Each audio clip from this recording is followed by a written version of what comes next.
Hey, bless up. Bless up, fam. Good morning to Fun Reading Club. Blessings to you. How you doing? Good morning, Shy. How you doing this morning? Hope all is well. Hope everybody's having a great day. This is the beginning of a brand new week, y'all. I hope y'all ready for blessings and nothing but creativity throughout this week. I appreciate y'all coming in. Good morning. How you doing, Slow Living Jane? How you doing? You've been putting out some good materials. I will say that you've been giving us a lot to think about, and the way that you're organizing things and reorganizing things and putting things together is looking good. It's definitely looking good. Hey Gigi, hey Queen, how you doing? Trying to get a little bit better light. All right, Sean, I hear you. You've been quiet the whole time until now I go live, and now you want to just act up. I get it. I get it. I got you. Everybody want to shine. Everybody want to shine. Let me have my time, please. Thank you. Thank you. Video looks much better. Thank you. Thank you. I did a little work today, so I did a little switch up. I'm glad you say it looks much better. I appreciate that. We're gonna jump right into it. Let's first talk about homesteading. I would tell you that let no person define um, what is quote homesteading. Whether you're in an apartment, whether you are in a assisted living, whether you are have home, whether you have land, homesteading is simply having a place and creating an environment that you can self-sustain yourself.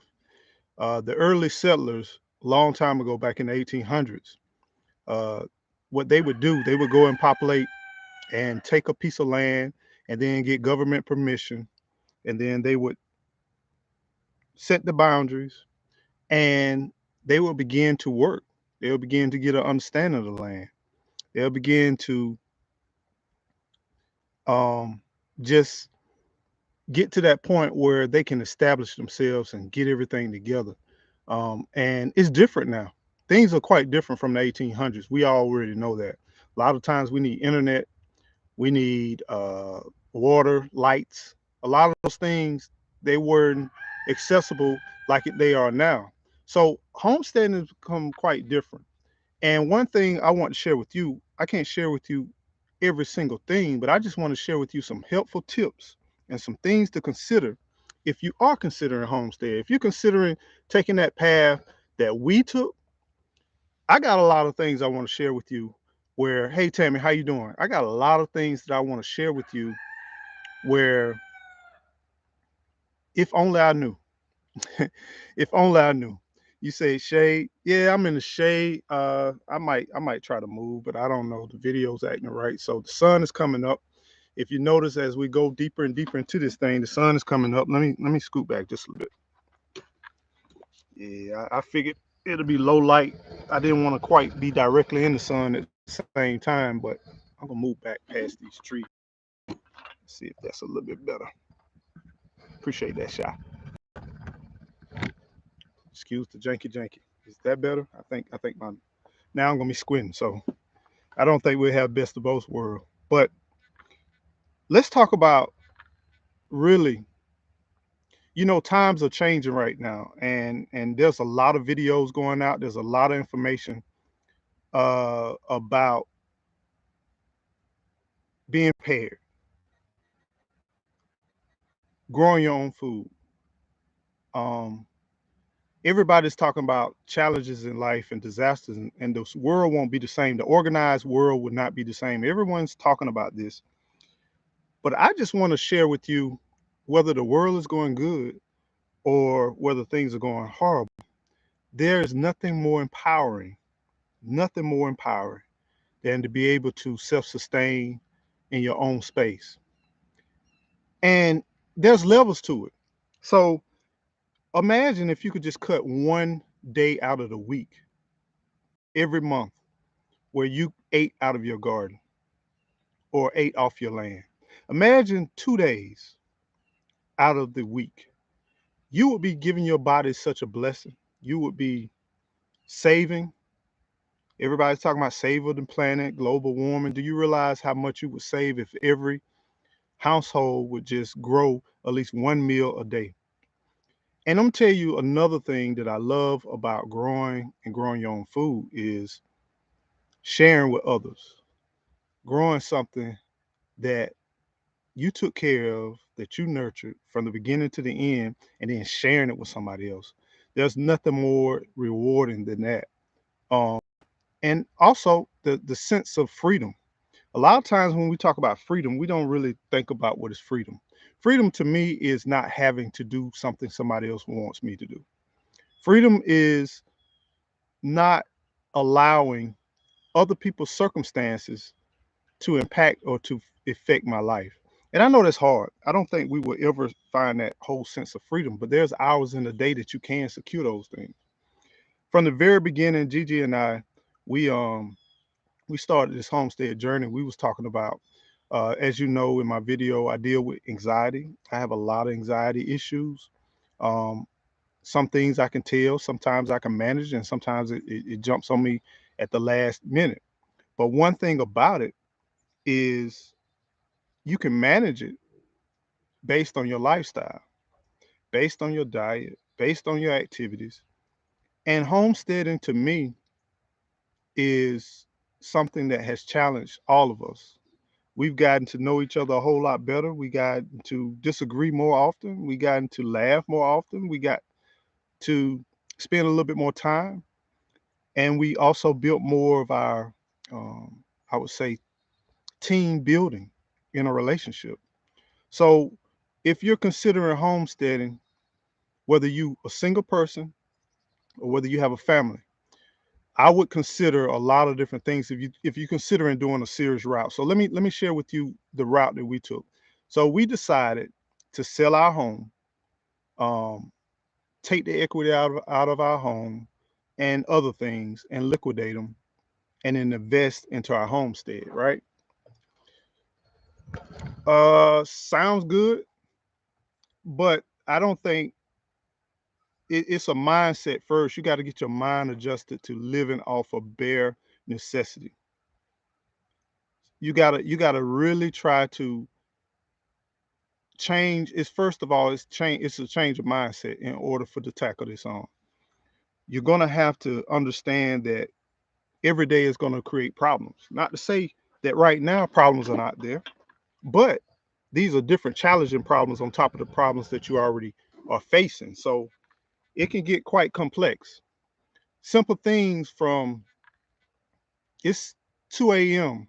and the heater goes out, or it's 4:30 in the morning and you got to get up and cut the generator on, whether it's hot or too cold, or a tree fell and you got to cut it up and then put it to the side. You got a lot of different adversities that happen, and you got to be prepared for them. And it's not that it's like bad because there's a lot of benefits in homesteading. Homesteading, I can be out here and just do whatever I want to. I can play my music as loud as I want to. I can talk as loud as I want to. If I feel like putting a plant here, I can put it here. If I feel like painting uh, a decoration or ornamental piece, I can do whatever I want to. You know what I'm saying? Shy. I don't even know why I asked. Like I know the difference. Okay, y'all talking. What kind of guava? Gotcha. Oh Lord, she buying trees. Okay. I knew when she said she's going to the store, I knew it wasn't gonna be a good thing. Gigi is addicted to growing trees, man. Buying trees. She's addicted to it. Fruit trees especially. But it's an investment. And that's the thing. You gotta look at it. When we decided to do this homestead thing, in my mind, I never thought about my children's children. And whether they want to liquidate all of the assets, the first thing people wanted me to do is cut down all the trees and get the money. And I had even some people on social media say, "You cut down all your trees." I cut down around 3/4 of an acre. and we have a total of 20 acres. I mean, I didn't even put a scratch in this landscape, but I want my family to have assets long after I'm gone. I want them to not start all over. American community, too many times we start from the very beginning. Every time, like when we're born, mama or dad, they work hard, they work all their life, they put us in a little better situation than they grew up in, but we still left with nothing. And I'm thinking about natural resources. So anything that comes from nature will have value. So the way that I move and the way that I'm thinking about moving from this point on is anything that is made from the creator is valuable. Anything that the creator give us is valuable, and it's meant to be utilized by us because he gave it to us. And even though it's not ours, but he allows us to borrow it for just a moment in time. And we have to take care and really utilize those things. Yeah, Tammy, let me tell you, you if you're addicted to buying trees, Tammy, and fruit trees, you have to stay away from people who are also addicted to that. So make sure that you stay within arm's length away from Gigi because um, yeah, if you're addicted to buying trees and stuff, she's not a good um, point of contact because what it'll do is have you walking around like a crackhead looking for trees. You know what I'm saying? And you don't want to be walking around to the stores, kind of fiending, looking for the sales, and running to the back of the store and looking all in the corners and looking for clearance items. You don't want to be walking around knowing you got lunch money for this weekend. You turn around and you spend your lunch money on one tree. You don't want to be in the point where here it is where you debating whether I buy lunch or buy a fruit tree. That's the last thing that you want to do. That stuff can be very addictive. You buying plants and then you scratching, you itching because it's getting ready to be springtime. You know all the new plants come out, and you know the prices are high, but you still spend it. And then now you wonder if you got gas money to make it to work. You don't want to be in those situations like that. You know what I'm saying? Because yeah, it's investment, but it's a balance. You have to invest, but at the same time, you gotta maintain.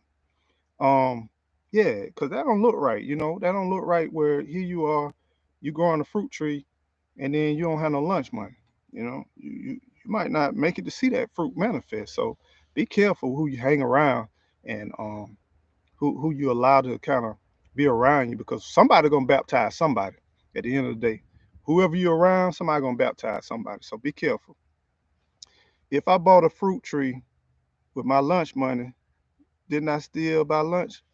You know what? Um, a crackhead says, I just got high, but it didn't affect me. I mean, I just felt good. So yeah, yeah, it's an investment. That's true. But you can't be spending your lunch money to be like woozy and be lightheaded. And I get the water fasting, but after a while, you're gonna need some nutrients in your body. You know what I'm saying? So be careful. Just be careful. That's all I'm saying. Ain't nothing wrong with that. And on a serious note, though, y'all, growing fruit. Let me tell y'all, growing your own vegetables, growing your own trees. Our goal is to be surrounded by food. I want to decorate this whole area full of surprises. The goal is wherever you go on this property, you're gonna find some means of eating. I'm not putting a lot of money, and I'm telling not telling nobody what to do, but I'm not investing a lot of money into things that I can't control. I am diversifying. You got to diversify whatever you invest in. But I'm investing a lot into this land. And because I can touch it, I can feel it. I hate investing in things where they tell me I got to wait till I'm 60 and 70 years old before I can touch it. Otherwise, I get penalized. Um, I hate not having access to the things that I work every day for. So, one of the main reasons, we got a lot of reasons why we went homestead. And one of the biggest reasons is to be free as much as possible. And I get it. Can the government seize your land? Yeah, the government can do whatever they want to. But guess what? God can do whatever he wants to.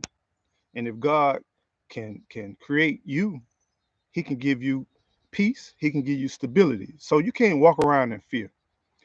Uh And I wasn't afraid to be broke but own my land.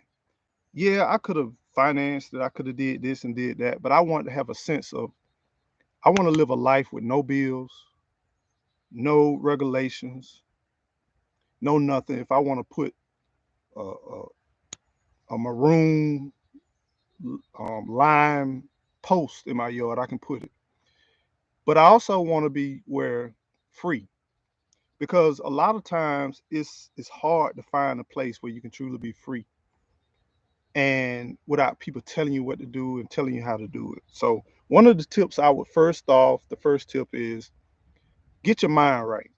Understand it's going to be struggles. Understand it's going to be times where you're not going to see the way. But if you want to really build your faith, step out there. You you got different ways. So if you need to finance your land, you finance your land. If you don't need to finance, you don't finance. We left a comfortable home, a 4-bedroom, 3.5 bath in the heart of Tallahassee. Perfect location, 1 mile from Costco, 1 mile from Walmart, 1 mile from the movie theater, 3 miles from the hospitals. I mean, it was perfect location, just perfect everything. We had been growing ever since we've been there. A lot of mature fruit trees, and I would really say we could eat every month of the year. We can eat out of our backyard, and then I left it for woods, as you see in the background. Nothing here, sandy soil, dry. But you got to learn your landscape before you get ready to make this step. Think about if you buy land, where you gonna buy it at? Take the time to look at the land, see if it's dry, especially if you're in Florida. I can speak to Florida. I can't speak to a lot of places. Florida has a lot of places where it's a lot of moist soil, it's a lot of sandy soil, and just consider where you're going. Try to go and visit that property when it rains. We, me and our family, we came out here with kids and everything. Moisture is being either consumed or how much is standing, and we were quite pleased that we didn't have that issue. So, you know, that's one of the things that you need to consider. And typically, whenever you're buying land, if you're used to the city, or if you're used to living in town, you probably going to be on the outskirts of town, or maybe even another county or another state for some reason. Don't just look at property on price. So just say you want to optimize your resource and just say, I want to get the biggest piece of property I can get for my dollar. Be mindful of restrictions, land ownership. Be mindful of things like, can I do agriculture? Can I put multiple dwellings on my property? Um, Take a look and see, has this land, if it's raw land with no trees or anything, has this land been farmed for quite some time? If you buying a field and farmland and a farmer is selling it, typically the farmer is getting rid of it because it's not as productive. They have they have robbed that soil of all the nutrients. So it's not to say that you can't utilize that, but you got to think about that's added cost to build that soil back up. Also look for accessibility. Some property is in the middle of nowhere.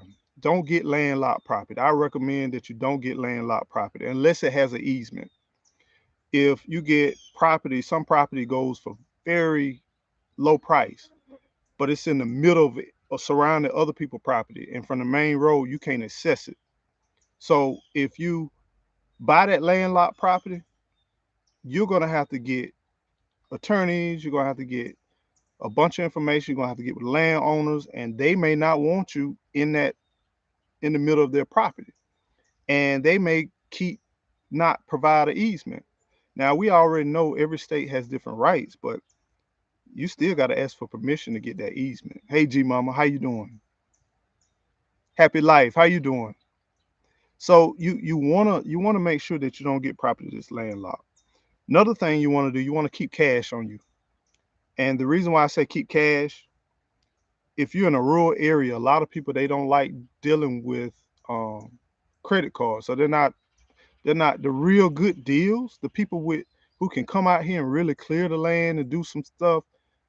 A lot of them they want cash, and you can still write a receipt. You can still document your spending, but to get some good deals and get some local people to really help you, try to have some cash, but don't show your cash, and negotiate whatever price they give you. Negotiate. Don't go for whatever price they give you initially. If you got to be to the point where you negotiate everything. Everything you do, you want to negotiate. I don't care if it's $5 or $10. You want something off of it. If it's $2,550, you want the $50 off of it. Don't be to the point where you accept anything, because then that relationship that you start to cultivate, they're gonna feel like they can get you at every time, and the price gonna slowly increase. So you want to get to know the community. You want to get to know the people around you. Another thing, before you start your homestead, go ahead and buy your security. And what I mean by security, whether it's wildlife cams, or whether there's other cams, if you have internet accessibility, uh, protection. And y'all already know the heat. You got to be packing, because I'm telling you, you don't have time to. My wife always say the reason why she keep what she has on the side is because the copper is too heavy. Um, if you're out here in the middle of nowhere like we are, you can call 911, but you're looking at quite some time before people get here. So you have to be prepared to monitor your land, secure your land, walk around it, get to know it, look for signs. A lot of times I grade. If you look at out here, you see a lot of dirt. A lot of times I take my tractor and I grade, and then I just go through my property and looking at footprints. I look at my wife's footprints, my kids. I look at my footprints and the different shoes. And one thing you want to definitely do, you want to look at those footprints and get to know those footprints. Um, know the deers versus a fox footprint. You got to know um, raccoon footprints versus a panther or a bear. And you want to kind of know. And then those security cameras, you want to date time and date stamp them so you can see patterns. Like we have stray dogs that will come and they visit typically around 2 o'clock or 4 o'clock. Some of them may get a little bit lazy and come at 5. But those are things I expect. So if you have to get up in the middle of the morning and maybe cut on the generator, or maybe um, turn off the water or do something like that, you want to know the patterns on your property. And that takes time. You don't never learn that until you get on that property. Another thing that I recommend, tools. Tools are so important. I don't think you could never have enough tools. And what I mean by tools, shovels, rakes, and buy quality tools. Don't waste your money. I'm not dishing Dollar General, none of these dollar stores, but go ahead and invest. I know it's high. I know it's $50, $60 for a good tool, or maybe $100. It's worth that investment, because the last thing you want to do is you get out here, you break ground, and you get to moving around. Um, and your tool break, and then you got to go to town just to buy one shovel. So it pays to invest into quality tools. And if you don't have any electricity, so let's talk about if you don't have any electricity at your property. Invest in a good generator. It's gonna hurt in the beginning, but buy the top generator that you can at whatever store it is. Buy the top one. Don't skimp on it, because the moment you think you don't need that much power, by the time you run the microwave, the central heating and cooling, or a wash machine, and everything gets to tripping. And the last thing you want to do is at 1 or 2 o'clock in the middle of the woods to kind of go and reset your generator. And then you got to shut off half of the thing. So one good thing about homesteading, it teaches you how to conserve, teaches you how to be responsible. We don't leave faucets running while we go and walk down the hall and come back. We already plan. We already get the toothbrush ready. We wet it up first, cut it off, cut it on, and then we get everything done. We brush our teeth. We're not leaving it running while we're brushing our teeth, because homesteading off grid teaches you how to conserve. And I never realized how wasteful we are as individuals until we got out here. When I go to work, there's the faucet, the sink. You press down the sink and it runs for a little while, and then it shuts off automatically. And for me, I'm gritting my teeth I'm grinding my teeth because it's running, and I'm like, you shouldn't be running. I need to be able to shut you off. So I get it. We so used to, just being wasteful, but we in this country, we are very wasteful. And this will definitely show you. Donnie, how you doing? Growing with Donnie said, buy once, cry once. So true. So true. Definitely take the time to uh, pay attention to what you're conserving. Generators, they run off gas. We have some solar. I'm not happy with my solar process. I know I should have been further along, but things pop up.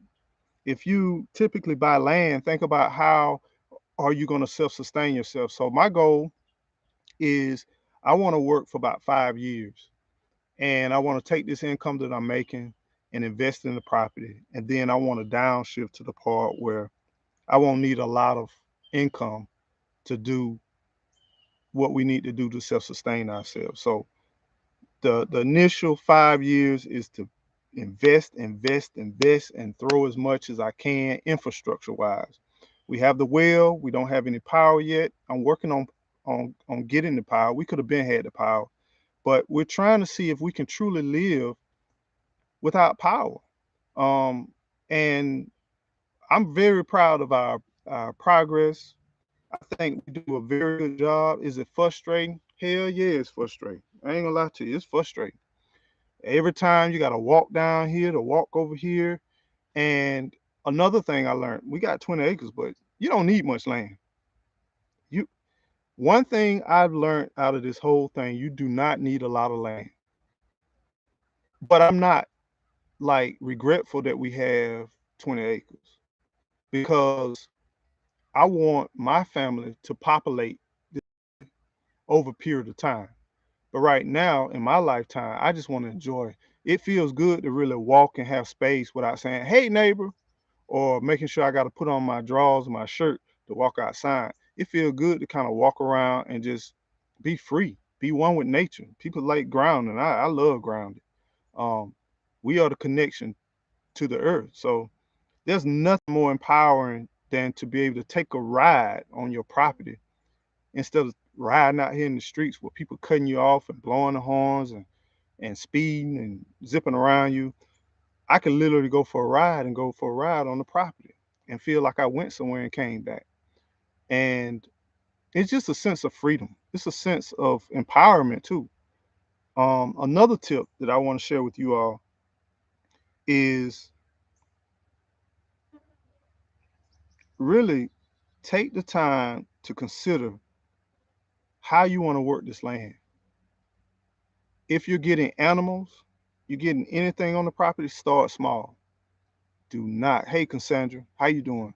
Hey, Kara, happy life. Do not go hard. Take your time. If you're thinking about having chickens, get a few chickens. If you're thinking about having hogs, cattle, start off small. Dogs, start off small. Goats, start off small. Get to know and understand how to raise a few. It's almost like having kids. It's easy to manage and maintain and develop one or two kids versus having 10 kids. And with that comes cost. And some of this stuff has nothing to do with making money. It has something to do with a sense of connection with the creator. It has a sense of feeling accomplished. It has a sense of feeling valued and a sense of hard work and good ethics. And the reason why I say that, you can buy a tree and it may take 10, 15, 20 years to actually produce, or it could produce before that, but the mass, it may take that long. And some people say, I'm paying $200, $150, $60, $70 for a tree, and I got to wait 4 or 5 years. Yeah, but guess what? Once you get that tree in that ground, once you have that, just like my comment before, you don't have to worry about lunch. You don't have to worry about going to the store. And if you're watching, the beautiful thing about natural resources, and that's why I want to encourage more and more people, invest in things that come from the earth. Invest in things that naturally happen. That's why people say, what's the point in gold? What's the point in silver? What's the point in palladium? What's Invest in it. because man can't produce it. Anything that man can't produce, invest in it. You may not yield fast returns, or you yield fast return. It may come slow, but like slow living, taking that time and enjoy that process, enjoying nature, enjoying what the Creator provides for you, it's a blessing. It's a blessing, my friends. And that's something that continuously goes up. The price of eggs are different from the 2000 versus 2020. The price of collards are different between 2000 and 2020. The price of fruit is different. Every natural resource that you invest in, the value is going to go up with time. Water. I mean, can you imagine we paid $2 for a 16-ounce bottle of water? And if you go to theme parks or anywhere else, you might pay $5 to $6. Can you imagine you paying for water like that? That's a natural resource. So invest in those natural resources, you can't lose. Because one thing they're not doing, they're not making more and more wells, they're not making more and more land, they're not making more and more. They may make a whole lot of trees, but you got to invest that time, and most people are not willing to put the time and the effort in there. The sacrifice that we are making now is going to benefit our future generations. The things that we are doing without now is going to benefit our future generation. And at the end of the day, I love my family. I love my children, and I don't even know my children's children and their children's children, but I love them, and I love them unconditionally. And this is a journey that is not just about me and Gigi. It's about our future. It's about securing. Can you imagine if you're facing foreclosure or you lost your job and you lost everything, which we've done? We've been through foreclosure. We lost everything. But can you imagine that you lose everything and then your parents or your grandparents say, well, I'm finna clear off an acre, 2 acres. Um, I'm fixing it. I take care of it. I get another place for you, and no charge, free of charge. Can you imagine being able to do that for the people you love and you care about? Or if my family member or my mom or my mother-in-law or whoever needs something, can you imagine saying, don't worry about a place to stay, I got you? Can you imagine empowerment to be like, you ain't even got to worry about no bills because everything we got is self-sustained? Now, how much of your income outside of a vehicle, how much of your income goes to housing, a place to stay? What you think, 10%, 25%? Y'all put it in the chat. What percentage of your income goes to housing? Out of curiosity. I know for us, at one time, we had one house that we lived in, 50% of our income went to just living. But at that time, we had young kids. We wanted the best schools. We wanted a safe environment. I traveled a lot. We paid for all those things. 50% says happy life. Yeah, I get it. Been there, done that. Been there, done that.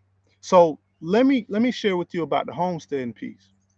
Invest, invest. Yeah, it should be 25%, but this is the thing. I'm glad you brought that up. Thank you, Donnie. Okay, say you bought a house 15 years ago. Your goal is to pay it off in 30 years, right? 15 years ago, your mortgage was 25%. Then taxes and insurance, especially in Florida. Insurance, they say insurance may go up to 30% for most homeowners in the state of Florida. 30% now. I just want to let that resonate in your brain.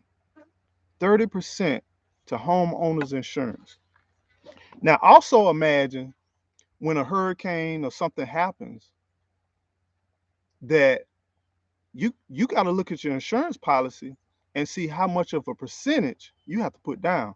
I remember a hurricane happened here with one of my coworkers, and it took about 6 months. And if it weren't for the federal funding, she probably still would be out of a house. And rain was coming in her home. A tree fell on her home during a hurricane, and it put a hole in her ceiling, and she had the tarp over it. but she could not come up with $7,000 because she's paying 50% mortgage of her income. She couldn't come up. Tammy said 20%, about 20%. You're doing very good. You can get down to 20%. Tammy, that's awesome if you can do 20%. Let me try to get it back into the sun because apparently I'm losing it. If you can get to 20%, that's awesome. But going back to what I was saying though, if you started out with 25% and every year your insurance goes up, your taxes goes up, and I'm not even going to talk about if you're paying HOA fees, that go up. You no longer really have any kind of control over you're going to have to constantly be making more money to maintain. And as we know, as we get older, money grows, but after a while, once you get to a certain age, you're not as valuable in the work market as you used to be. It seems like with the wisdom and knowledge and experience, we should be very valuable in the work market. But now companies do not want experience and those valued people in most cases. They want people that they can shape and mold, and they want young people.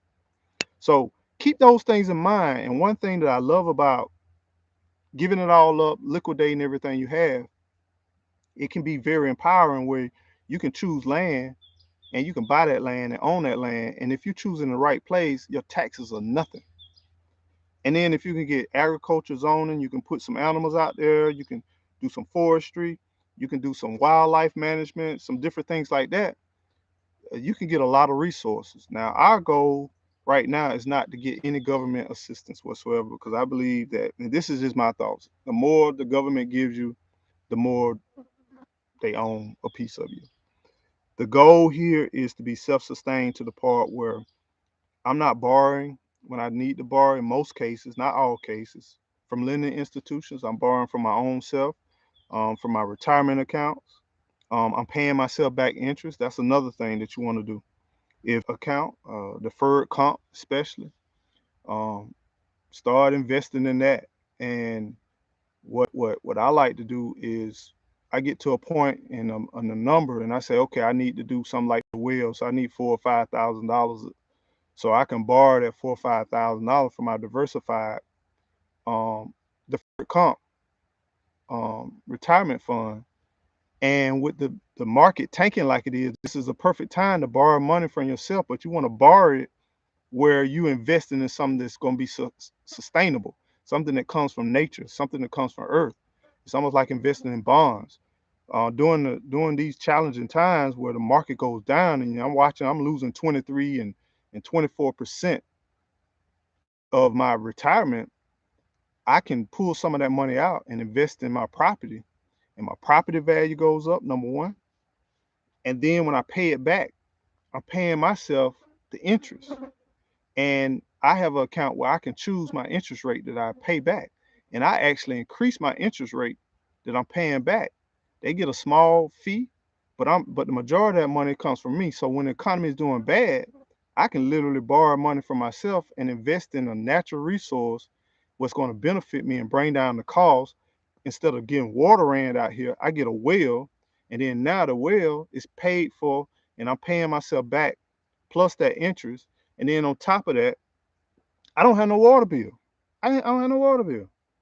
If I want to water this whole property, I can water this whole property, um, with no increased cost. I get to manage my month to month because I always say I like to look at my month to month over the overall year, um, because that's what we live. We live day to day. So those are some of the things that I like to do. Another thing is temperature. Learn the patterns and the trends of where you buying that property, where you starting your homestead for the temperature. I learned this year that, man, that heat is something else. I had no idea. The heat hits different here versus where I'm from. We got up to, like, some days we got up to 108, 106 degrees. So the plants that I choose are quite different, or the timing that I plant. So one thing we're learning during the fall and during the winter months, we're going to win because of the fact of it's cool, but it's not as cold. That's another good thing. Hey, Callie Homesteading, Pooh Bear, how you doing? So those are some of the things. Those are some of the things that we do for homesteading. Another thing is you want to be in some type of good physical shape. Um, and let me put a caveat on that. If you're not in good physical shape, a homestead is great way to get in physical shape. I remember I was apartment living after we lost our home. So let me rewind back. We lost our home back during the 2008 time where the economy went crazy. And we went to transition to apartment living. And we probably lived in an apartment for probably about 6 years like that. And guess what? We bought a house. We finally got our home, which was our last home that we had. And I couldn't cut the grass. I literally couldn't cut the grass. I remember Led said something about just because you small in stature or small in size does not mean that you're in shape. I had no idea I was that far out of shape. I used to go to the gym too on top of that. That's the crazy thing. I used to physically go to the gym, and when I went to the gym, the I worked out, but guess what? Going to the gym and actually working is totally different. It's totally different. Working in the yard is totally different. So those are some of the things that here I was trying to cut the yard, and as I was trying to cut the yard, I Gigi driving up. I'm not quite sure why Gigi driving up like this. I'm live and that truck is very loud and we got peaceful situations, but Gigi does that, you know what I'm saying? Come on in here, Gigi. Let's get a little bit. Let's share some tips, some things that we learned. Come on in. But I couldn't cut the front yard. I was running out of breath. I had to literally take 2 days to cut my yard, but even though I was pushing. So if you're considering homesteading and you're not in good shape, it's a great way to get in shape. Excellent way to get in shape. Um, because you're gonna need to work. You're gonna have to be on your stomach sometimes. You're gonna have to be on your back. You have to climb. You're gonna have to crawl. You're gonna have to do a lot of different things. It's gonna be quite challenging. So one good thing about homesteading is you can get in good shape. You can get in great shape. Another tip about homesteading is you got to be comfortable with being uncomfortable. And let me just say something about being uncomfortable. Could be the temperature. We had I got COVID while we was homesteading. You know, it's gonna be some uncomfortableness in the process. But every day that you accomplish something, it gives you a sense of gratitude. There's nothing greater than if you look behind me, this was 3 stories high of nothing but debris. And now y'all look, I'm down that right there. That right there. Now, did it happen overnight? Nah, y'all seen the journey. It didn't happen overnight. But that's the beautiful thing about homesteading. Life slows down and you get to take in more and you really get to look at your time and your quality time. Let me get you a chair. Oh Lord, she got a tree. Hold on for a second. I'm getting Do Gigi. I? She got a Do I tree. have a tree? She got a tree. Oh my gosh. I didn't realize I had a tree. And look at that. It has little guavas on it too.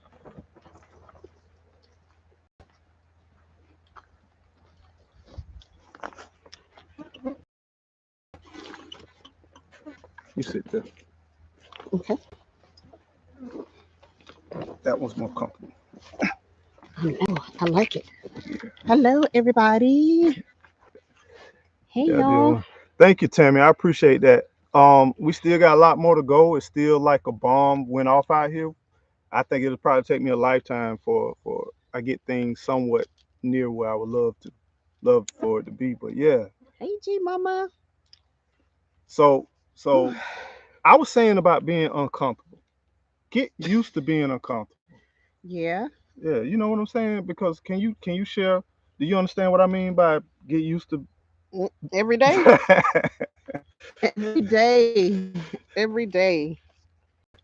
Yeah, it's very uncomfortable every day. Everything is uncomfortable when you have been. Shut up, Sean. He saw you. He hear you every time you talk, Gigi.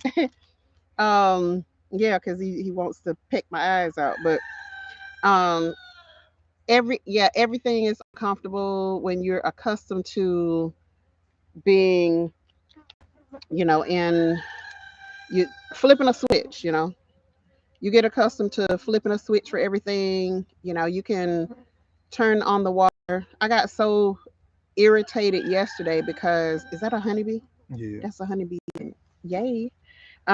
So yesterday I got so frustrated because um there was no water coming out when I went to twist the knob, and I'm like, why is there no water coming out? I'm pissed. I'm just straight pissed because I'm like, there's supposed to be water coming out. And he was like, "Oh, I gotta run to the store real quick, grab some gas." Um, and I'm sitting there like, man, So let me explain to you our water situation. Once again, I'm talking about off grid. I'm talking about off grid living. Hey Hudson, how you doing? thank you, Hudson. So we have a well. We have a RV that we're living in that has a reserve tank. The reserve tank lasts probably about a day or so, but if we both Yeah, take baths or something like that, we need to refill it just about every day.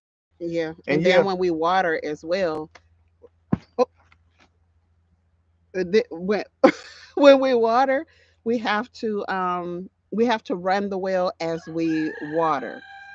So, because I mean, water is not going to come out if you don't have something pushing the pump. And remember, we're running on generators yeah. and not the electric grid. So, And um, and kind of in line with what you're saying, that's why I was saying it's important that you plan and prep. yeah, Planning and prepping on a daily basis. it So has to happen. so if like for me, if I have to get up early in the morning before day, um, and then I love to take showers when I get up. Make sure that you go ahead and fill up the water reserve, whatever. Make sure you fill everything up so that you won't in that morning and it's freezing cold, 39 degrees, and you fumbling around and it's night and you got maybe a few animals out here and you looking around and you kind of watching around and then you trying to get the generator started and you trying to go and do what you need to do. So Yeah, that's a big thing is when you are when you're trying to fill up the generators, put gas in the generators, it's like you constantly doing this. Like your head is on swivel yeah. all the time because that like there's stuff out here all the time. There's always something moving around, and you don't know if it's just one of the house cats coming through, or well, these cats wild out here, but No you don't house know cat. if it's just a cat coming through or if it's a like real Cat. one of the other types of cats. Yeah, yeah, You yeah. know, Bobcat could be yeah, you really don't cougar, know what it could be is. whatever. Yeah. There are foxes out here. You don't know if a fox is rabid and about to run up on you. Like it's just so many unknowns, and you have to always be watching. You have to always be watching. So when even doing something as simple as um, filling up the generator, it's like I'm trying to focus on pouring this gas in, but at the same time, I just heard something. I know I just heard something right there in those woods. So, you Yeah. know, And another thing, to kind of add to that, get used to being out here in the darkness. Um, and I know that's kind of hard to say sometimes for some people. It's like I stand out here at 9 or 10 o'clock at night just to see and watch movements. And a good thing for you to have is motion detector lights. hmm So we got a lot of all of our lighting, outdoor lighting is solar panel. And almost all of our lighting, we have ambient. lighting, but a lot of our lighting is motion detected, so it gets brighter. It shines, and then it's something moving around. It brightens up, and you're gonna watch like a light show out here with all these animals moving around. You always can see some lights on, but get comfortable with being in nature. I think a lot of times we lose touch of that. We say we want nature, but I'm telling you, if you lived in a community, in a city, in a town for a long period of time, you lose. Even if you grew up in the wilderness, you lose that connection. And it's like now I'm starting to be okay. I don't see, it, but I hear it. That's a squirrel. Okay, that's a woodpecker. But the Oh, doggone squirrels out here, if you yeah, they if big if and you fast. saw if you saw the size of the squirrels that are out here, you're like, jeez. Yeah. Like they left alone, they get to live their life. So if you see the size of the squirrels, you would be like, good gracious, it's like a small cat. And so Hudson asked, did we find out what that fur was? No, I had one of my mentors. He told me to take it by a veterinarian, and they could probably tell me exactly what it is. Mm. I haven't. I've taken polls on some of the social medias, and one consistent um, response is bear. Mm. That's a big piece of chunk of hide that came from a bear. And my question is not about the bear, but what took that hide from that bear. That kind of concerned me more than Yeah, anything. was it But like a set of bears and they were fighting, or and was it a cougar or that I don't know what, or do we even have it's all the unknown. yeah, badgers or anything like that? I have no idea. Now someone else said that it could be a beaver hair as well. But the few people that did say that, they didn't really sound too sure about the beaver hair.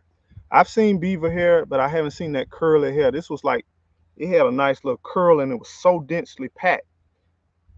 I've seen beavers and I've seen beaver hair. I've never seen hide like that. Period. Um, the coloration and the denseness of it. Mm, Hey, Bashet, how you doing? yeah. Charlotte Urban Garden. Hello, how you doing? Hey, hey, Charlotte. Hey.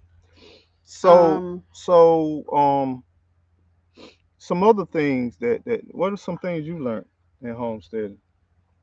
Some Oh, good tips.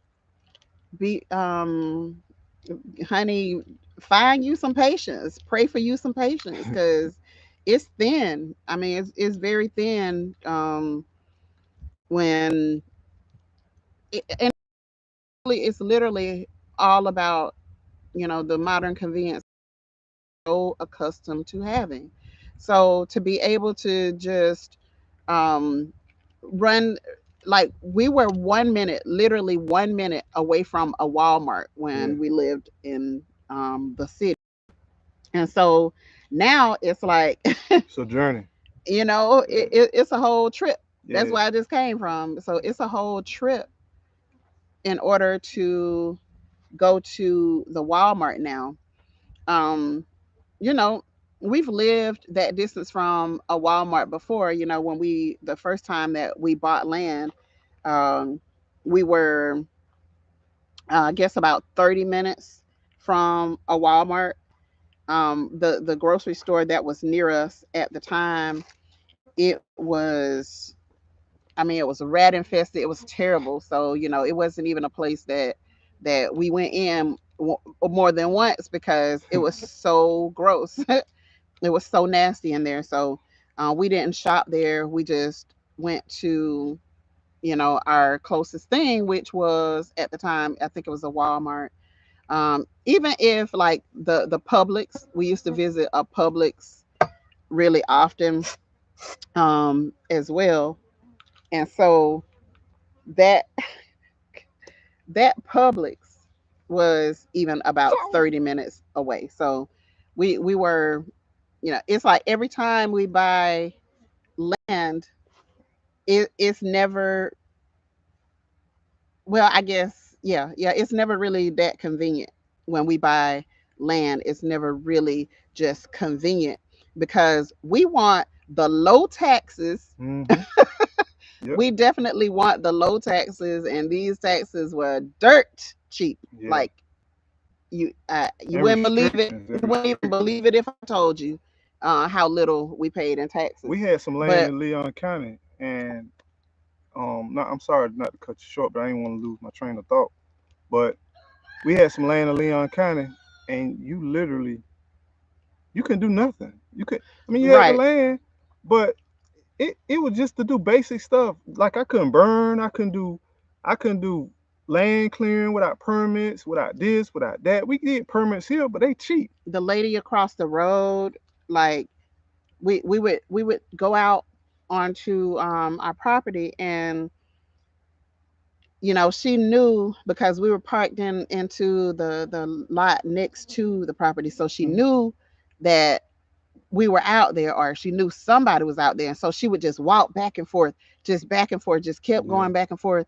And I'm just like, eventually I was like, let me go speak to this lady,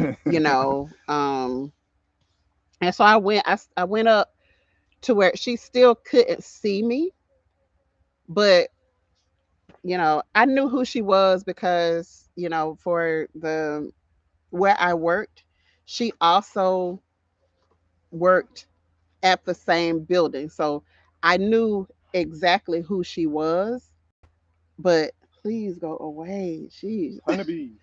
Um I knew exactly who she was, um because she worked in the same building that I worked in.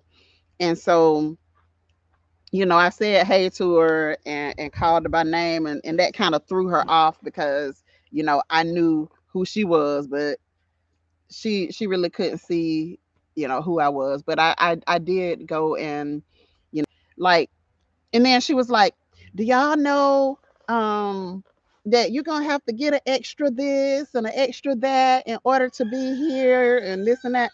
And we're like, lady, we don't care, we got money. Yeah, and she was Like, like, we don't care. we had to spend the majority our house. We couldn't build our house as we wanted to because we had to do so much to the It foundation. was like the foundational part of it was gonna take up a whole heck of a Yeah. lot of money. And so we were just like, what is the point in this? What's the point? And so we just went and bought another house. We Yeah.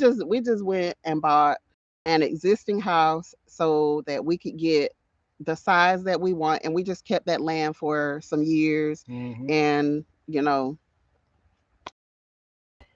it's always a mess, with having people too close to you.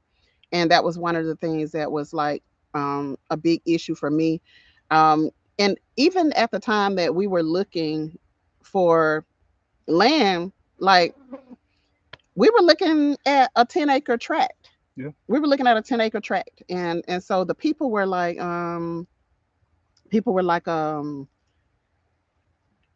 just being real shady. They were being real shady because we knew that we liked the area that we were looking in and whatever. And Hey, Veg. hey, Stacy, how you doing? I'm And glad you brought that up because most of us are people of color that's in the chat. I'm looking at it. I mean, most of my audience are people of color. Understand buying land, we haven't moved as far as a people. Well, we have, but other people that own the land have not moved as far as they should. hmm And what I mean by that is we run into realtors, bankers, a lot of different people that have done things for people in far worse situations that we were. And being black, you don't have to justify nothing. You just know when stuff is not right, and you know when you're treated different. And I'm going to tell you, people definitely will block you hmm and put things in place, and what they do it real smooth. Well, you don't really want that. You want this. right. You You don't really don't tell want to me do what I this. You want. want You that. don't tell me what area I want to live in. You don't tell me what I want. You Yeah. don't tell me how much I can afford. I know all of that. You have no idea, what I have and what I'm willing to do to get what I want. So it was that he was being real shady. He was like Mhm. trying to steer us towards Steering, that's what it is. buying. Yeah, he was literally steering Steering. us towards trying. I said Yeah, trying, and that's yeah. what I meant. Mhm. Trying to steer us towards buying some land that his son owned instead of buying the land that we wanted. And so, you know, he just did a bunch of stuff that basically being able to secure that property that we're looking at.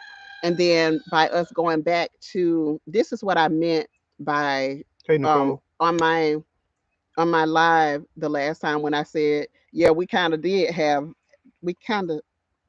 it, when I said, yeah, we kind of did have the hookup, this is what I meant. The hookup was God. The hookup had nothing to do with nobody Human. giving us nothing, because don't nobody give us jack. Nothing. We have to pay for everything. We always have, ever since we've been a couple, we always had to do above and beyond, It's always hard. because yeah, it's never, it's nothing has ever just been laid out easy for it's us. almost So like at the club, everybody getting in, everybody get in, then when you step in, it's your turn. They be like, "Oh, we just stopped that. we just stopped Everything at, just at stopped. 10 o'clock, Oh, it's happy hour." Then when we get there, oh, we shut it down. you You know. know. So um I forgot what I was saying. Now, one thing too, um, when you talking about Hey buying, Dan. hey Dan, how you doing? When you talk about buying land, right, or even trying to start your homestead, off grid living is awesome, and you got to think long term versus right now. Right now, it's going to be taxing, and I mean the cost of doing business right now is so expensive, Mhm. and anything that's labor intensive is very expensive.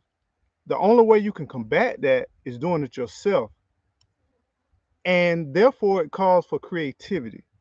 Mhm. My wife is awesome with looking at a way to save and looking at an alternative fashion. You need that creativity and you need to embrace that creativity. And it's great getting advice from other people, but when you prayed about something, your heart and your soul tells you to do something and it guides you a certain way and it pulls and tugs, sometimes you just got to step out there on faith and just do it. Mhm. It has nothing to do with what other people have experienced, because you got somebody who can grow a plant down the road here, but I can come here and can't grow the same plant. People will tell you about their successes and their experiences, but some of this stuff you got to test for yourself. Mhm. And that goes with life. Mhm. Some Mhm. things people will talk you out of, but understand when you have that vision, you have a plant or seed that's implanted into you. It's almost like a plant growing through the concrete. It's not favorable, but does not mean that you can't achieve it.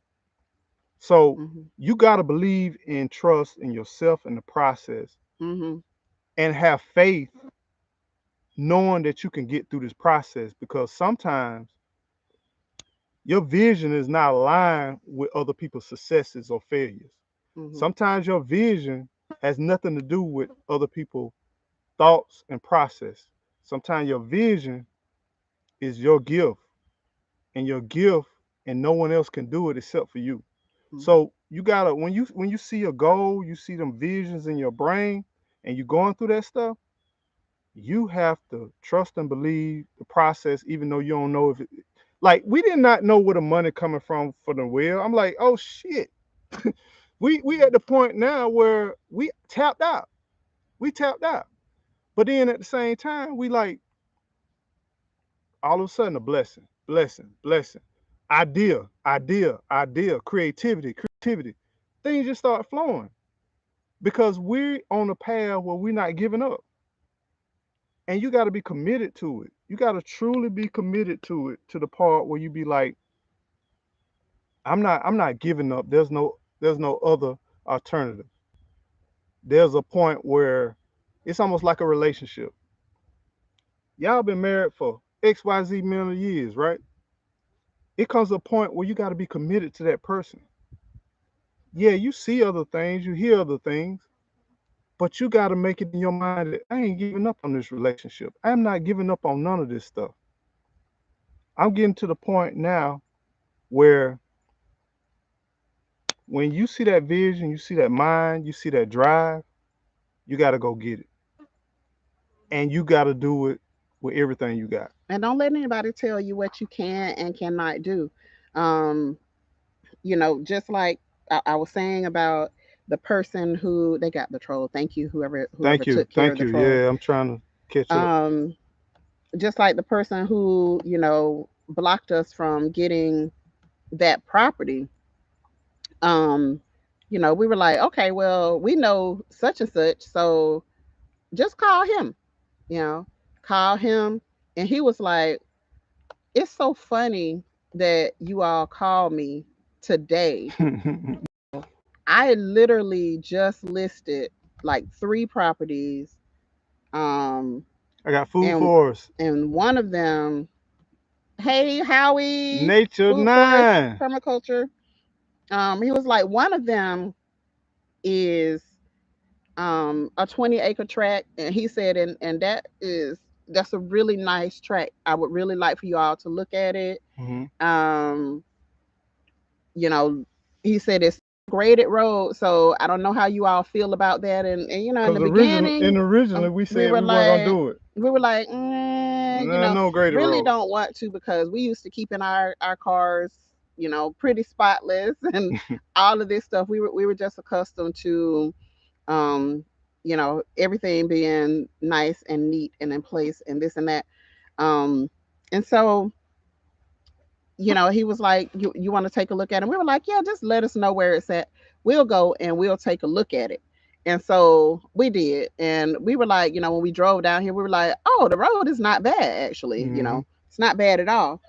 And so, and it's not far down a dirt road, just kind of depending on which way you You come. go. Yeah. Like, one way, we probably maybe a half mile, maybe, to the paved road, and then another way it might be, what, 5 miles Yeah. if you go the opposite direction. But then there are so many other ways that you can get to a paved road really quickly Even if you go this that way. Yeah. it just, So it, so don't interrupt me. It wasn't, what, you because you're talk gonna a make me long lose my. time. I don't interrupt you. I don't care how long you talk.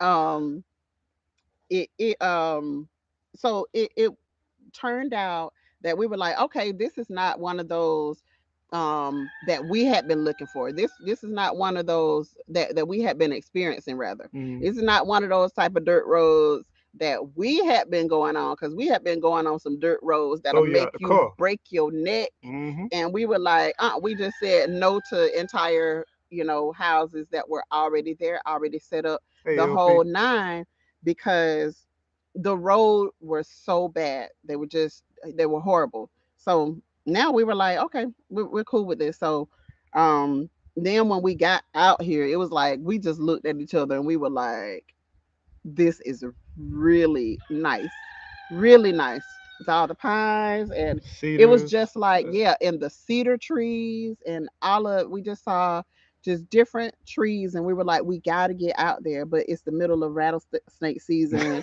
and we like, we want to go out there, but it's like we got to get the family, together, and like a bunch of us with a bunch of heat can come out here together just in case anything crazy goes on. So that's what we did.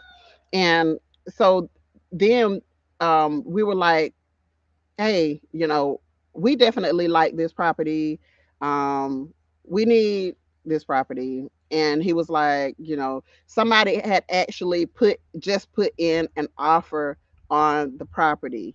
But we still ended up getting the property Yeah. anyway. Mm-hmm. So that's what I meant by, yeah, we kind of had the hookup anyway, because a realtor who was, he, and I always pray is, God, send your people to work with us. We like, if it don't come from your people, We we don't don't want. even want it. We Mm-mm. don't want it if it doesn't come from your people. That comes for our health, that comes for our investments, that comes for everything. If they are not your people, expose them so we can get them out from around us. And that's just the way we roll. But go ahead. Don't be afraid to say no. I mean, you remember clearing the land. Hmm. Um, and sometimes some realtors, I recommend realtors. First of all, Hmm. you need someone with some type of a professional skill set. Yours, your Yours. realtor. Don't call the realtor on the sign. I'm sorry, Don't do it. realtors, Don't do it. but you need somebody who's going to represent. Trust me, Yeah. having been a realtor, having worked in the field, there was never a time. Please share some of that journey about working with realtors and at this time when the housing market was through the roof and some of the shady stuff. Oh my God, it was, the shadiness was like blackout sun, blackout. It was so shady. But you have to make sure that you have somebody who is representing you. You got to make sure that you also, even if they're representing you, you have to also make sure that that person halfway likes you. It's going to make a world of difference if that person halfway likes you as a person. Because listen, they'll try to get you in a contract, um an exclusive contract with them, just so that they can sit on their hands and then not do what they need to do in order to sell your property, etc. So you don't need anybody who's just gonna be lazy, and be doing some shady stuff just because they feel like they got you in a contract. Everything is negotiable when it comes to real estate. You need to negotiate everything, even your contract with your realtor. If you don't want to sign an exclusive contract with a realtor, you don't have to. Um, if you feel comfortable with them and you want to work, exclusively with them, then you sign it, but you don't have to. And I recommend, kind of that you do, because you want to build a relationship with that person. You also want to build a relationship with their people, so I kind of recommend that you do, like, get with that person, even if it's not through contract, just like be devoted to that person. But also understand that if something else comes up, if somebody else comes up who is going to look out for your best interest, then you got to look out for you. You got to do what it takes in order to get what you need, especially, when you're in the state of Florida. You want somebody who knows their stuff. You want somebody who really knows what they're doing. If you're buying raw land, you need to find a realtor who specializes in land and just land That's the tip. purchase. Listen Because now. I'm telling you, they are going to know so much other Yep. stuff that you hadn't even Amen. thought of. They're going to really break you off on all the types of stuff that you need to be looking out for. They're going to guide you and show you. Um, they can go on to the county maps. They can show you wetlands. They can show you all types of stuff. They'll teach you so many things Yeah. if you just, go and find the right person. Find your person, that person that's for you. I mean, right there, you summed it up. I totally agree. If you're looking for a homestead with a house, or if you're looking for a neighborhood home, or if you're looking, whatever you're looking, find someone that specializes in that field. If you're looking at raw land, find, because we had multiple realtors. Hmm. We at one time after that deal fell through. So for those of you all who are new, what's up, OG? Stacy, how you doing? You right, Fund Reading Club. Exactly, for the buyer, not the seller. If you are considering to embark on this journey, have you, I'm not saying you need to have multiple realtors, but we were at the point where we sold everything. We sold our home, right? And then we had a dual closing. If y'all remember right back in the videos, we were supposed to close on the same day, far as selling our property and buying our property. And the day before our closing, we got alert that they couldn't close on the property we were buying. Mm-hmm. So we sold our property, of course. People snatched it up. But guess what happened? We didn't have a We out place in the to street. stay. Yeah, we didn't have a place to stay. We didn't have nowhere to go Nowhere to except go. to a hotel. And that's And what we can you did. imagine how those fees added up over a week? I mean, What do you do with your stuff? yeah, I mean, we we had literally to had to all of do a sudden storage. get sheds, multiple sheds. Yep. We paying out all of this money per U-Haul. month. We had chickens that now had nowhere to go. Nowhere to go. Like it was just a whole mess. Now we're forced, literally, we're forced to buy an RV. We're forced to buy a truck to pull the RV. Hmm. So they just will Got a not lot of leave us bees out alone. today. It's a lot of bees out here Yeah. today. I love it, but like, just go to the flowers. I know I'm a flower, but go to the red ones and the yellow ones. But we're forced, to buy this stuff that we weren't yet ready to purchase. Um, Obviously we could because we did, but Yeah. we weren't ready at that time to purchase. We were going out on our land. Yeah. Yeah. We were gonna we were gonna have all of that money, Yeah. to be able to The do a infrastructure, whole lot of everything. Yeah. other things on our land. But then, this realtor didn't contact us until the day before closing. Yeah. He said he was in the See, mountains. yeah, he said he was in the mountains, so he didn't have any type of communication. Well, you hadn't been in the mountains but so long. You weren't in the mountain the whole month because we had just talked to you. Yeah. Um, and at least within 2 weeks, we had talked to you. And so don't even come giving us the nonsensical story because you knew that they could not close on this property at least 15 days, at least 14, 15 days Yeah. prior to that closing date. You already knew that they didn't have a clear title, but guess what? We weren't his number one priority. His seller was his number That's one right. priority. That's right. And this is why I'm telling you, get a realtor who is going to represent You. you as the buyer, because they will do all types of stuff and then left us in a position where now we Thousands of dollars. asked out. Yep. Yep. We Like, let's keep it thousands of real. dollars Sorry, going out to the aunties, street. but just thousands of dollars out in the street because you were looking out for the best interest of your seller. You weren't looking out for our best interest, even though we, gave you that opportunity. Yep. So don't do it. Get your own realtor who is going to look out for you. And one of those things that kind of like coincide with Gigi is listen, have faith, but listen to them signals and them signs in your head. Yep. When things are not smooth and click clack and question it. Hmm. Don't feel like you're being disrespectful. Don't feel like you may be being egregious, or you might be some type of uh, hard nosed question. Yeah, be hard nosed. Yeah, Be hard nosed, and hold because people anytime, accountable. hold people accountable. That's what it is. People feel like, I'm being hard nosed. You being so this and that, and you're this and that. But be whatever you have to be in order to get what you need. It's you against the world. Yep. When you're out here, you're spending your money. You have a right to spend it with who respects you and who treats you in a way that is acceptable to you.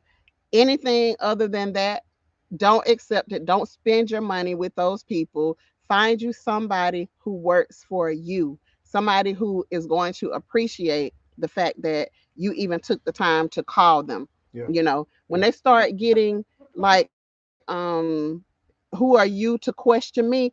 Cut your Pull ties out. immediately Pull with out. them. Pull out. Immediately pull your money away from them. That goes for stores, that goes for anything. I had a situation even with um nurseries. Hmm. Oh yeah, I know what you're talking Treat me like you don't respect my green if you want to. I put all of that crap back, dropped it in their face, and walked out the door. Now, don't speak to me now. Don't speak to me now that I just put this $1,500 worth of stuff back. about. No, Yeah. take it and put it back on your shelf. And in the meantime, teach your people some respect and some customer service. But anyway, go ahead. No, I feel you on that. And this is the thing, kind of coinciding again with that. Your gut don't lie. Nope. It Even never if you lies. think about That's intuition from God, is what that it's a is. gift. It is a gift. And you going through the jungle and you see a deer, you can see that deer and you didn't move, but that deer already kind of feel unease, and for some reason it just run. Let me share something with y'all people. When you're dealing with major transactions, we have lost thousands of dollars from pulling out of situations. Hmm. But I guarantee you, we save hundreds of thousand dollars Hundreds of thousands we saved. from not doing it. Listen, don't miss your hundreds of thousands because of some pennies. Nope. Listen, don't what Ray Charles said. Don't miss your dollars over pennies. Don't do it. So Walk away when you have to. understand this. It hurts sometimes. Cut your losses. We lost. I remember one time we put in some money for this property, and this guy became so shady and so he literally was a landowner that puts his property up, and then what he does, he put these tight constraints, right, on deadlines and things you can't meet. He loved entering those kind of contracts. Hmm. And what he does is he'll say like you need to secure funds within 15 to 30 days. And then he'll gives you this impression like he'll work with you if you can't do it. But then he'll ask you for some more money and some more money and some more money. Be careful, y'all. Owner financing. Be careful. If you're not in a condition where you can finance a piece of property, I don't promote this, but if you have to do owner finance, you do it temporarily. Do not do it long term. I've witnessed people, my neighbor across the street spent 8 years in his Hmm. place. And the people came, he did owner financing. He paid diligently. He took care of that property. He fixed stuff that wasn't even fixed before he moved there. He Hmm. enhanced that property. He added value to that property. You know what that landowner did? They got in some hard times and they quit paying it. But he was Hmm. he was still paying for that property and that house. And guess what happened? He had paid for over a year and didn't even know it, and they came to come repossess that particular property, to foreclose on it. And Yep. he had to find a place to live, and he'd been paying that money for well over probably about 6, 7 years, or maybe even 8. Hmm. Be careful. If you have to own a finance, quickly, as soon as possible, get your house in order Hmm. and get the secured finances to transition that from that home, from that landowner to something that you can somewhat control. And make sure also, if you are going to do a owner financing anyway, make sure that you still do a closing. Make sure Have that you have clear a title. real estate attorney that is working for you.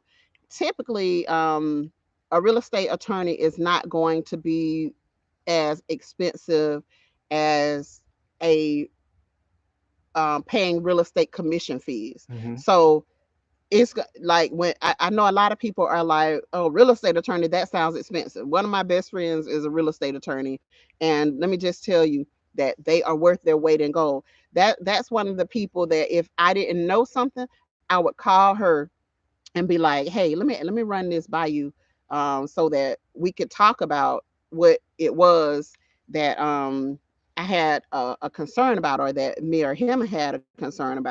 And so they are worth their weight in gold. They are not as expensive as you think they are if they're just doing a transaction for you. So, meaning that they're going to look over your documents to make sure that you're not about to get screwed. Yeah. And then they're going to make sure that you have uh, that the people have gotten you a clear title, so that nobody else can come back in the future and say that they have a financial interest in that property that they sold you, They're going to do that for you. And then they're going to go with you to the closing table to make sure that everything is wrapped up.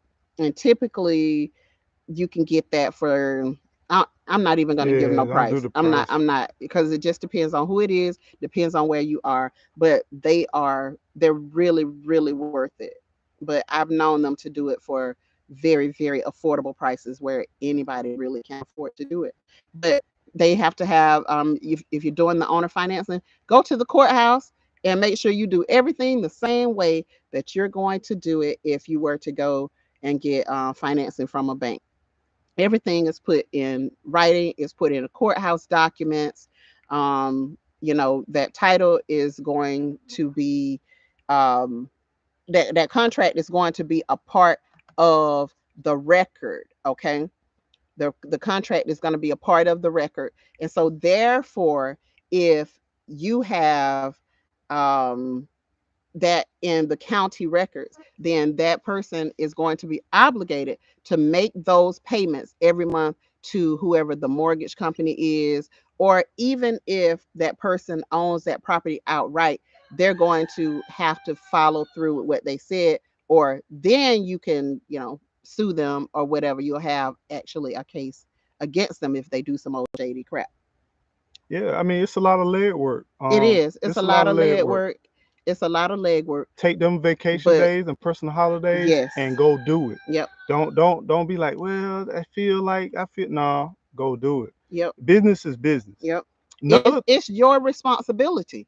Like, you can have, I'm sorry to interrupt, no, but you're not. if I'm not, but you can have, Stardust. it's your responsibility at the end of the day. You can have a realtor, you can have, Brooke, whoever you want, how you doing? but at the end of the day, it is your responsibility to make sure that you get what you need, in this life period, in contracts and whatever. It's your responsibility at the end of the day. So make sure that you don't be lazy when it comes to this. You get off your can and you go and do the legwork to make sure that you know everything about that property.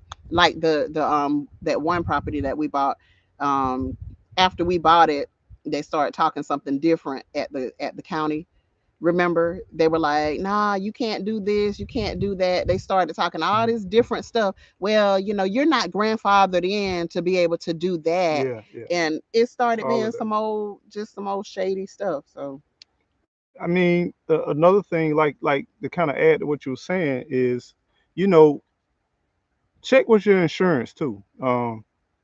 People, if you ever did FHA financing or you did some conventional finances, sometimes they put what they call PMI, um, private mortgage insurance. mhm, That private mortgage insurance is in your monthly bill. And some people, once you pay it off, what 20% or something like that, you can ask for it to be removed if mhm. you're in good standings and and, You and have you missing and you have missed any payments and payments. all of that type of stuff. Now FHA, from my understanding, you can't pull it off now. That's a new law, I think. But Mm, you can just check on. I'm not a financial expert, but you can also do the same thing with owner financing. You can open up an insurance policy where if anything happens to you and your job, or anything happens to the landowner themselves, you can be you can get compensated for, based on your insurance policy, based on the amount, you can get compensated so you won't walk away alone. So you got to do what these banks do. You got to get mhm. creative. I mean, Your these employer got insurance on you. Everybody got insurance on you if they imagine deal with this. you. Imagine this. Here I am financing a house, and then I'm paying the payments, and then on top of that, I'm paying insurance that if I default, that finance get the reward. If They can't anything, lose, but you yeah. can. If anything, they should be paying that They can't insurance. lose. But no, you paying it. So it's a lot of different things, and I love the fact that you was talking about check you shared so many good nuggets. It's like this, the contract that you had with the realtor. One thing you touched on: make sure that you don't get into these contracts where they the exclusive and this and that, because we they're just kind of going in depth. You can sign a contract with a realtor and they can underperform, and you cut them loose and you go find another realtor, And there's a certain span of time after you cut them loose that if you sell or buy a home, they still get the compensation. Pay attention to them contracts. One thing about a contract, don't be afraid to scratch stuff through Yep. and put your Read your initials on it. contract, mark out whatever needs to be marked out. Mark it I out. don't care how many times they have to change it. Ask them to change what you don't Yes. agree with. Those 90-day clauses, 6-month clauses, 1-year clauses, all of that stuff. After your initial contract is up with them, they're saying, okay, if you sell it to somebody who came to visit your property while I was the realtor, then we could sue you. Yeah, yeah. And you signing this stuff if you're And not you're careful. signing this stuff if you're not reading it. And I think that's one thing our realtor was not ready for when she was dealing with me, because um I've been on that side. I've been on that side, and you know I read everything, and she was like, I didn't get your contract back. I was like, I'm still reading. Yeah, yeah. I'll send it back with I'm not just revisions. gonna arbitrarily sign it. Right. I'll send it back with revisions or whatever. But they're so used to people not reading things and not having a full and clear understanding. Um, any extra fees that they try to throw in there at the last minute, be like, what is this? Remove that. Take that off. We didn't discuss that. You know, like don't be scared of these Yeah, people. yeah. Don't be They scared of want these you. They people. They need your bleed business. just like you They bleed. need your They business. need you just like you need them. And if you're the type of person that don't question things and you don't like to question things, They're gonna do you in. get you somebody who don't mind questioning things. Yep. Because you'll be amazed on how much money I've saved through GG questioning things. I mean, Even when we go to the Harbor store. Freight. I'm gonna say it, Harbor Freight. Even You when gotta we go watch to Harbor the Freight. store. I I I think I saved hundreds of dollars with GG questioning stuff. You'll see a tag on that item, and then you go to the counter, they charge you regular price Mm-hmm. or more than the regular price, and then it could be 20, 15, $6, $40. But pay attention to that receipt Now you because pay attention when they're scanning, because what they'll do, and that's gonna save you some trouble. If you see something that's on sale, you know what I did? I went ahead and took a picture of it with my phone. Um, and then one time I was like, wait a minute, we had already checked out and I wasn't paying attention, but I was like, okay, I ain't no math genius, but I know that don't add up to mhm, that in Texas. So I was like, hold on, did you give him his discount from the price that you advertised? And the lady's like, well, it rung up for this. That's probably something old. And I'm like, nope, you still have the sign up. You want me to go and take a picture of the sign? Oh, I ain't even wait on the answer. I said, oh, never mind. I'll go and take a picture of the sign. I went back there, took a picture of the sign, and she had to take that off. Don't advertise something and then, try to pretend like that's just old. No, it's not, because you mhm, still advertising it in your circular. Like, don't even try that. And it's happened to us twice so far, and it was at two different Harbor Freights too. yeah, And we like Harbor Freight a lot. love them. We like our local one better than Hmm. anybody, but um, we like them. But no, you're not going to charge me regular price when you're advertising that this thing is on sale for $120 less, for $40, $60, whatever it is, whatever. We want the discounted rate that you're advertising. I'm not asking you for anything special. I'm asking you to keep your word and do what you said you were going to do. Be aware of bundling. And what I mean by bundling, anything that you buy, when people say we can package everything together, say you getting ready to do a land, you getting ready to do the maybe a mobile home or manufactured home or a home builder or whatever, be aware of bundling. Ask for a breakdown in cost for everything. Challenge those costs. You'll have administrative fees, you'll have a handling fee, processing fees, delivery fees.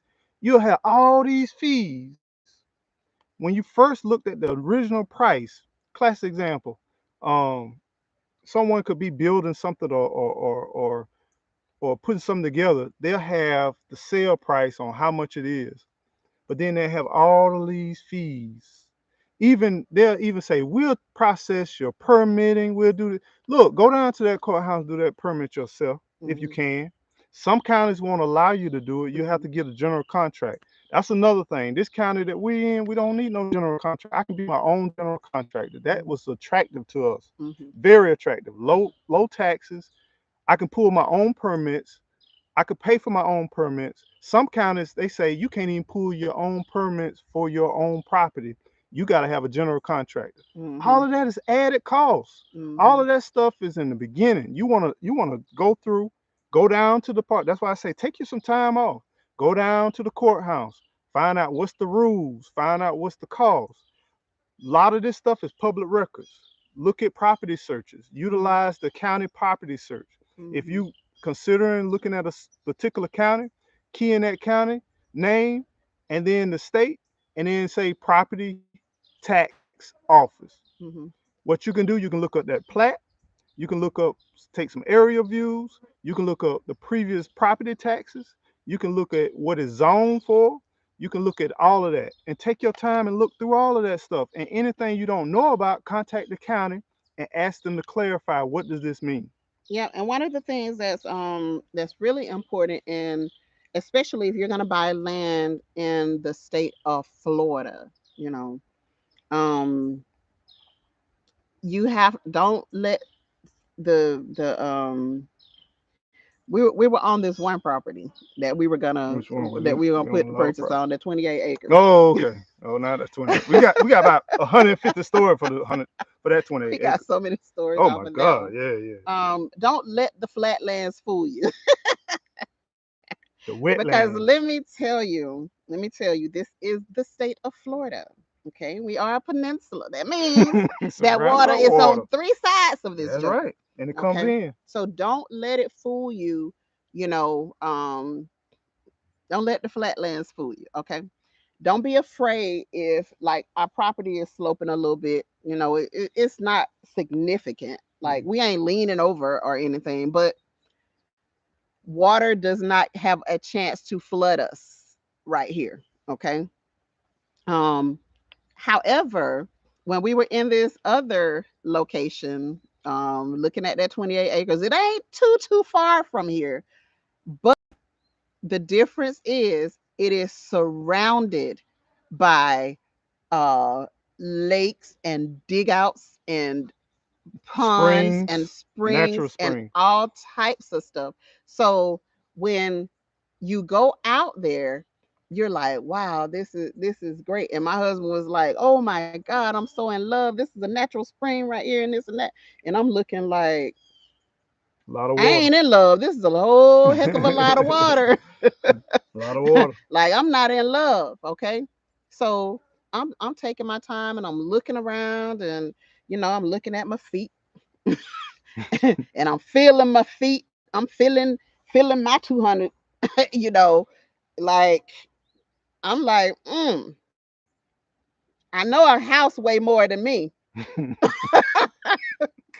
And what I'm feeling right now is feeling like some marshland to me. And I was right.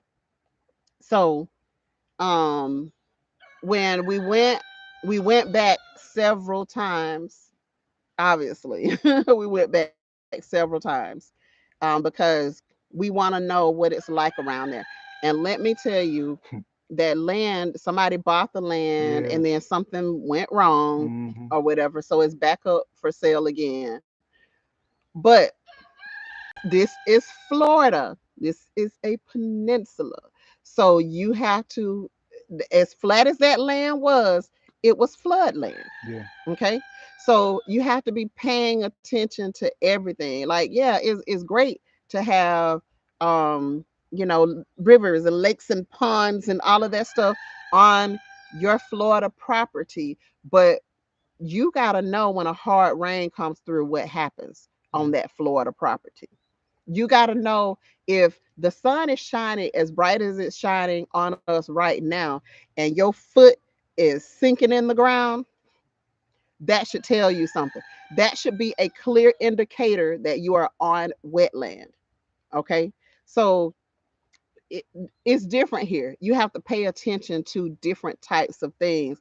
And that's the main thing. Because if you get out there, then you call somebody to do a job for you. Guess what they're going to do? They're going to bring in the engineers, and the engineers are going to be like, we can't build here.